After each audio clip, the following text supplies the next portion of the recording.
Hey, what's going on, YouTube? I wanted to kind of take a few minutes and talk about one of my concealed carry options. I'm pretty fond of this gun. This is a Taurus 357. I believe it's the Taurus Defender. Holds 5 rounds of 357. Has no rear sights, and it has a shrouded hammer. Great gun. I carry this a lot in the summertime when the Glock is just too bulky. And my favorite holster I use when I carry this is this Blackhawk in the pants holster. I mean, this baby was cheap. I want to say this might have been like $8 or $10, and it fits right in there. It's comfortable to wear. I tuck it in the front, like right down here in my pants, and it's just real easy to draw. It's especially easy to draw when I'm driving, and I have this tucked up front. A lot of times when you have to draw from a side holster or hip holster, if you're seated in a vehicle, it's extremely difficult. It takes a lot of practice. It can be done, but again, it takes a lot of practice. But with this, I mean, it's tucked right here, so somebody rolls up on you. I mean, I can have one hand on the wheel, and I can still very easily employ this and stuff it out the window. Another feature I like about it, and one of the reasons I bought it this way, was there's no hammer. There's no external hammer that's really sticking out that'll get caught.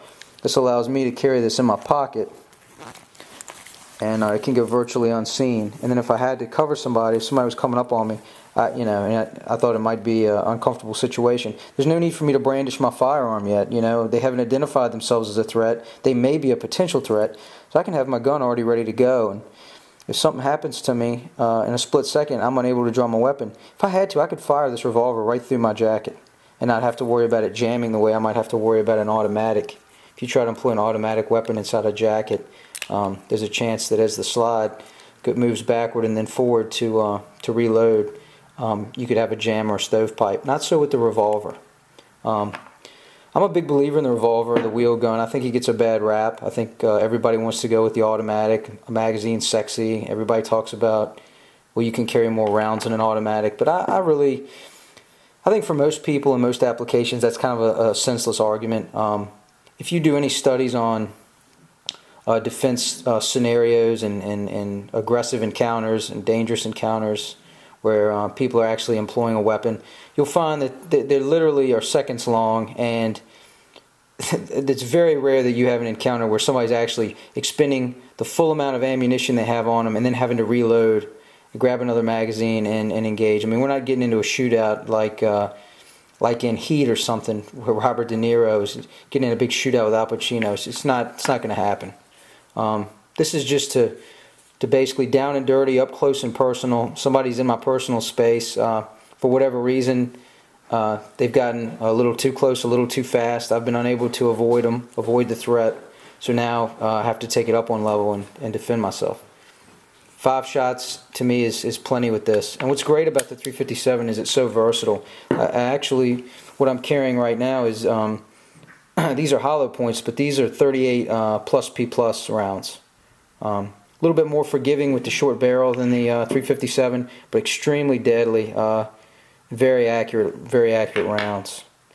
So I like it. I'd recommend the revolver for new shooters. I'd recommend the revolver for female shooters who don't have a lot of experience and they want to get a weapon that they can feel safe and comfortable with.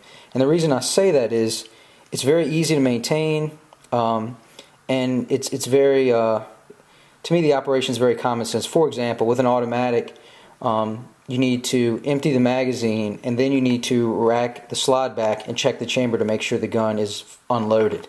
Great thing about a revolver is it's a one-step process. You basically just open and have a look at the cylinder. You can tell immediately if it's unloaded. There's nothing else to check. Loading is pretty straightforward and easy. You just put all the rounds in the holes and then you close the cylinder again. So loading and unloading the revolver to me is very easy, very common sense.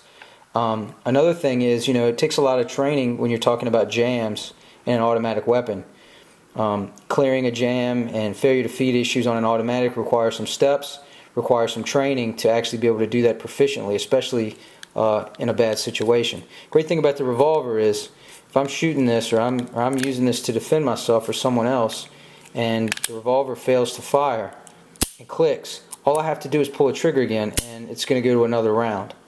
So let's say I have a bad or defective round, it goes click, I just pull a trigger and it goes to the next one. Nothing for me to worry about. No jams, no stovepipes for me to have to worry about clearing. You just keep pulling the trigger and it rolls to the next one. You know, a lot of people, the big detractor for a revolver for a lot of people is the amount of rounds it carries.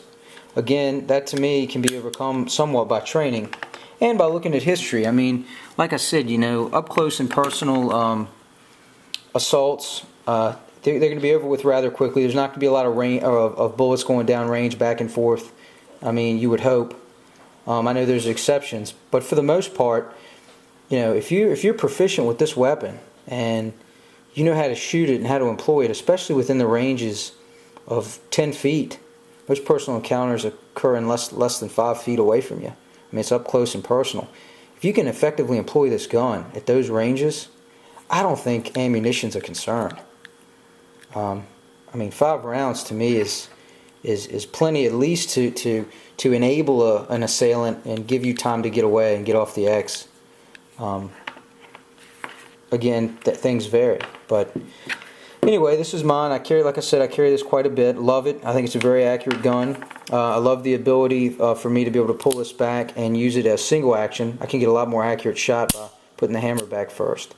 But if I had to, just stuffing up in the gut and rolling this way, I can do that as well. Great gun. Got it at a really cheap price, and I highly recommend it. That's my Taurus 357.